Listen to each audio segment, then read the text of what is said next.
अस्सलाम वालेकुम बच्चों, मैं आपकी उर्दू टीचर नादरा हूँ। बच्चों, आज हम लोग क्लास 3 का सबक नंबर 9 पढ़ेंगे। सबक नंबर 9 में जो सबक है उसका नाम है बदसूरत बतख। पहले हिस्सा में हम लोग सबक पढ़ेंगे, इसके दूसरे हिस्से में सवालात करेंगे। तो सबक को शुरू करने से पहले हम लोग अल्फाज मानी पढ़ लेते हैं ताकि सबक आपको अच्छी तरह समझ में आ जाए।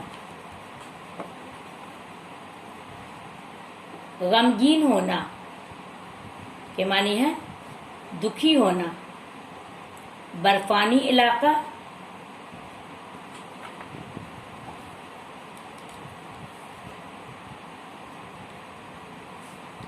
के मानी है बर्फ से ढका हुआ इलाका। आमद होना के मानी आना, किसी चीज का शुरुआती दौर। खौफजदा होना, सहमा हुआ, डरा हुआ होना। मजाक उड़ाना, हंसी उड़ाना। दाग के माने धब्बा। ये अल्फाज मानी है, आप लोग इसे अच्छी तरह याद कर लीजिएगा। तो अब हम लोग सबक को शुरू करते हैं। गर्मियों का मौसम था। एक पुराने तालाब के किनारे एक बतख काफी दिनों से अंडों पर बैठी थी। अंडों पर कौन बैठी थी? तालाब के किनारे एक बतख अंडों पर बैठी थी। वो जानती थी कि जल्द ही अंडों से बच्चे निकल आएंगे। आखिरकार अंडों से बच्चे निकलने शुरू हो गए। बच्चों ने अपने सर अंडों से बाहर निकाले, मगर सबसे बड़ा अंडा अभी तक नहीं टूटा था। कौन सा अंडा नहीं टूटा था? जो सबसे बड़ा था। बड़ी देर के बाद जब बड़ा अंडा टूटा तो बतख ने उसे देखकर बहुत अफसोस किया। बतख ने किसे देखकर अफसोस किया? उस बड़े अंडे को देखकर जो अभी तक नहीं टूटा था। जब वो टूटा तो उसे देखकर बतख ने बहुत अफसोस किया, क्योंकि ये बच्चा दूसरे बच्चों की तरह पीले रंग का नहीं था। बतख ने क्यों अफसोस किया? क्योंकि ये बच्चा दूसरे बच्चों की तरह पीले रंग का नहीं था।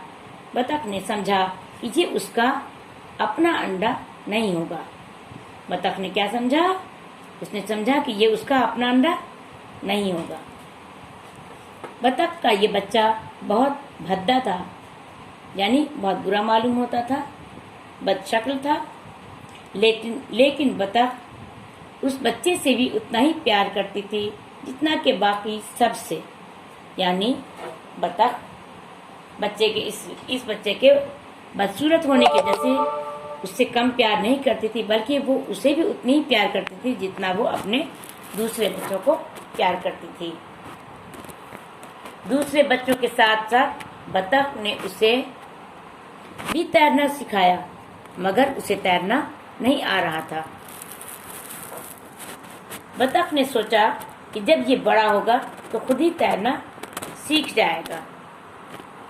बतख ने क्या सोचा कि जब ये बड़ा होगा तो वो खुद ही तैरना सीख जाएगा। वक्त गुजरता गया और वो बच्चा बड़ा होता गया, मगर वो वैसे का वैसा ही रहा। दूसरे जानवर और उसके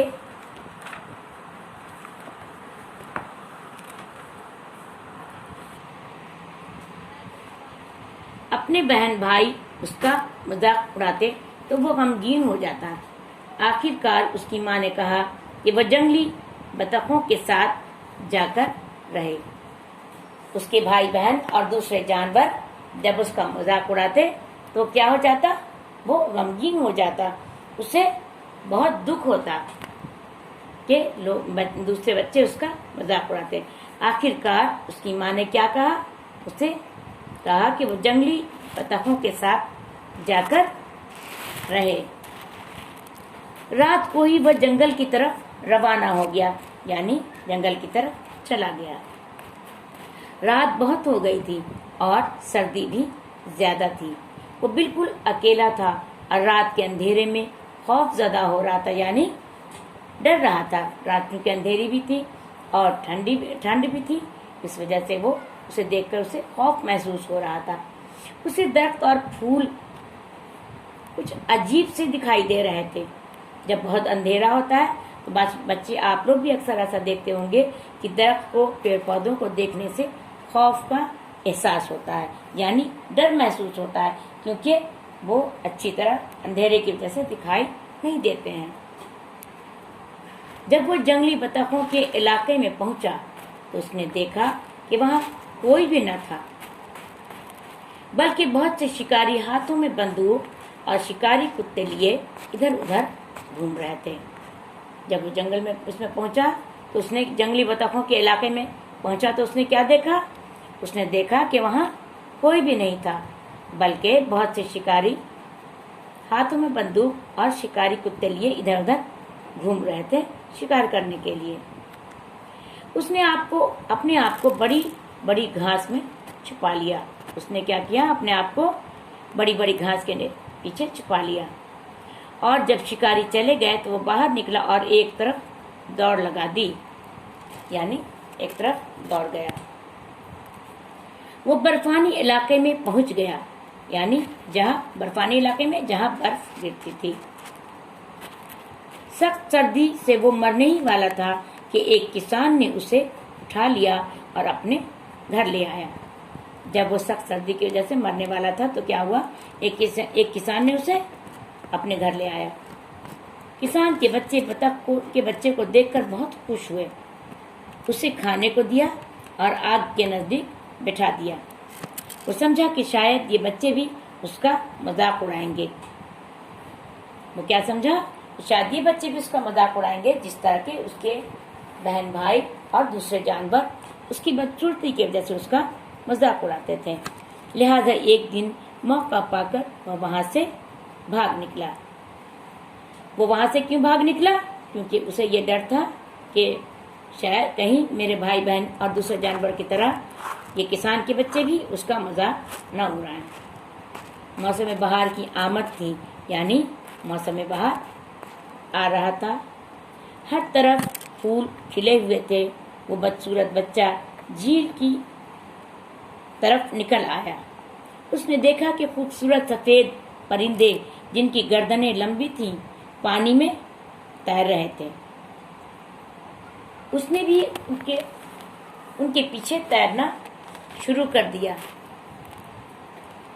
जब वो गहरे पानी में गया तो उसने देखा कि वो खूबसूरत बन चुका है। वो बहुत हैरान था। फिर उसे याद आया कि किसान के बच्चों ने उसे पानी से नहलाया था। उस पर जो गंदे दाग थे वो सब धुल चुके थे। ये सोचकर इसे किसान के बच्चे बहुत याद आए। उसे कौन याद आया? किसान के बच्चों ने उसे नहलाया था, जिसकी वजह से उसके गंदे दाग खत्म हो गए थे और वह तेजी से वापस जाने लगा। जब उसे किसान के बच्चे याद आए तो क्या हुआ? वह तेजी से उनकी तरफ वापस जाने लगा। इधर किसान के बच्चे बतख के बच्चे के अचानक गुम हो जाने से बहुत परेशान थे और बराबर इसकी तलाश कर रहे थे। इसके बतख के बच्चे के चले जाने के बाद, गुम हो जाने के बाद किसान के बच्चे बहुत परेशान थे और क्या हुआ? उन्होंने उसे बहुत तलाश किया। इतने में वो बतख का बच्चा वहां पहुंच गया। किसान के बच्चे उसे देखकर बहुत खुश हुए और सारे हंसी खुशी रहने लगे। तो बच्चों, इस कहानी से हमने क्या सीखा? कि हमें कोई भी फैसला जल्दी नहीं करना चाहिए।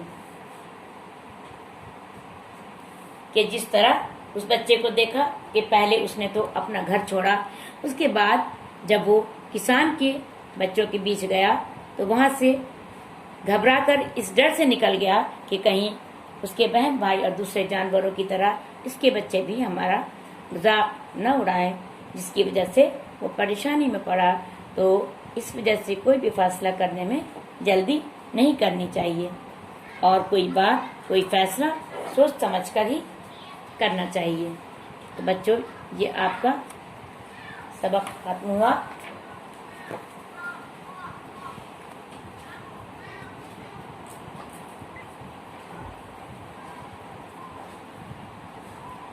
अब हम लोग सवालात करते हैं, जिसमें अलिफ में है दुरुस्त तलफ़ुज़ से पढ़िए, यानी अल्फाज को सही सही पढ़ना, उसको अदा करना है। लफ्ज़ है गमगीन। गमगीन के बाद है बतखों। गमगीन के बाद क्या है? बतखों। बतखों के बाद अजीब। अजीब के बाद है लफ्ज़ बर्फानी। बच्चों आप लोग भी इन अल्फाज को दोहराइए ताकि लफ्ज़ आपकी ज़बान पर बैठ जाए। बर्फानी के बाद है लिहाजा। बदसूरत। हम लोग फिर इसे दोहराते हैं, आप लोग इसके साथ दोहराइए ताकि लफ्ज़ आपकी ज़बान पर बैठ जाए। लफ्ज़ है पहला गमगीन। गमगीन। दूसरा लफ्ज़ है बतखों। बतखों। तीसरा है अजीब। इसके बाद है बर्फानी। बर्फानी। आप लोग इसे अदा करने की कोशिश करें। लिहाजा। लिहाजा के बाद है बदसूरत। बदसूरत। बे में सवाल है, हम लोग ज़बानी सवालात हल करेंगे इसको। कौन सा अंडा सबसे आखिर में टूटा था? कौन सा अंडा सबसे आखिर में टूटा था बच्चों? जो अंडा सबसे बड़ा था। बतख ने अपने बदसूरत बच्चे को जंगल में जाकर रहने को क्यों कहा? तो बच्चों आपको याद होगा कि बतख ने अपने बदसूरत बच्चे को जंगल में जाकर रहने को इस वजह से कहा क्योंकि उसके बहन भाई और दूसरे जानवर उसका मजाक उड़ाते थे, और जब बतख ने उसे तैरना सिखाने की कोशिश की वो तैरना भी नहीं सीख पाया। तो ये आपका ज़बानी सवाल मुकम्मल हुआ। अब हम लोग अगले हिस्से में तहरीरी सवाल करेंगे। अल्लाह।